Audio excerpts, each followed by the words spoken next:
I just saw on my Yahoo page it announced that Dusty Rhodes is dead uh, today at 69 years old. Uh, I don't know. I don't know why. I thought I'd put up some kind of video regarding Dusty Rhodes. Anyone who watch the channel knows I'm a real big fan of Dusty Rhodes. Uh, Watched Dusty Rhodes since I was a real little kid. Obviously, probably half the videos I've done. There've been there've been impersonations, if you will, of Dusty Rhodes involved. And if you're younger and you don't know who Dusty Rhodes is, you should probably watch some old promos. Probably the best babyface promos of all time. One of the all-time great professional wrestlers. So I mean, if you don't care for professional wrestling, you probably want to keep going. But yeah, I mean, to me, it's just really sad. I mean, the guy's 69, which is a fairly decent lifespan, I guess. He wasn't one of those guys that died in his 40s. But yeah, he was definitely a great professional wrestler. I loved watching Dusty. I love watching his promos. I'm probably gonna watch some promos of Dusty Rhodes today. Um, that the Common Man theme song. You understand? Uh, and I don't really know what else to say about that. Obviously, my heart goes out to his family. Um, and I don't know. I just saw that. I'm actually kind of shook up about it, kind of emotional at the moment, if you will. But I love you, Big Dust. You were definitely a great childhood memory. Someone that I always loved watching, whether it was Dusty Rhodes or the Midnight Rider, if you will.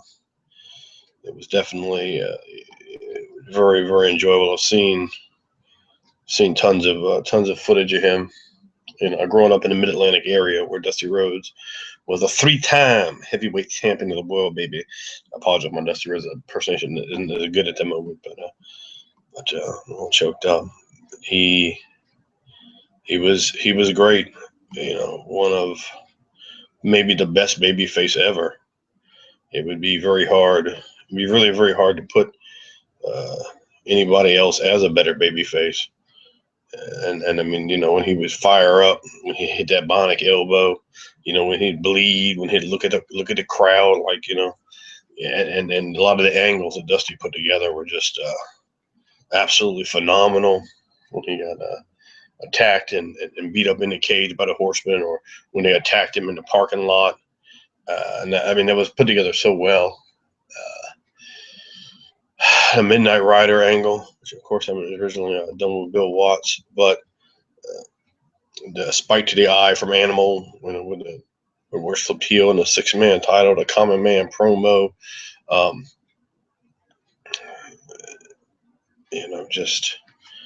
just so much good stuff. I loved when he joined the NWO. He had that great run in Florida. And him and Dick Murdoch were a hell of a tag team before that. The Texas Outlaws. He had his son Goldust is one of my favorite wrestlers as well. Um, I remember tons of matches with him and Ric Flair and him and Tully Blanchard, or while behind, if you will, Arn Anderson, or even Duke Earl Bob, if you understand. I loved his commentary on Saturday night. I love watching his stuff in ECW. Even in the polka dots, he was the man in WWF. So, I mean, the guy was. I think he was the only wrestler I've ever heard of that had two wrestlers in the WWF directly patterned off him as like a backhanded insult towards him. Virgil, and the black guy that was with Ted DiBiase, that's Dusty Rhodes' name, Virgil Runnels. He was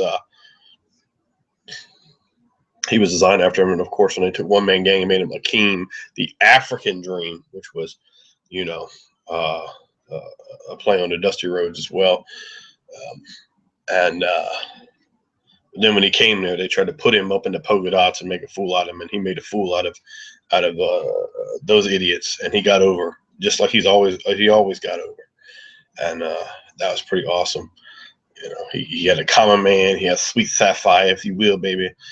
You know, the polka dots hit dance. He said, you know, I will beat my meat, baby.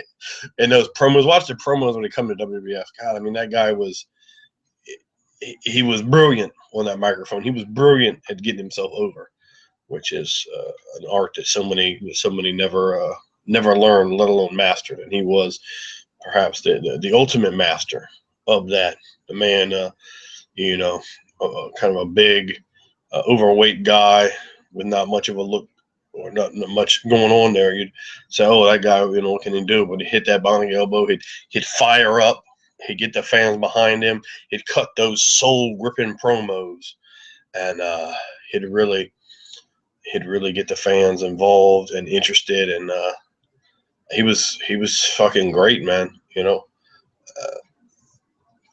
he put so much emotional transfer, so much salesmanship of what he was doing in the ring or what he was going to do, you know.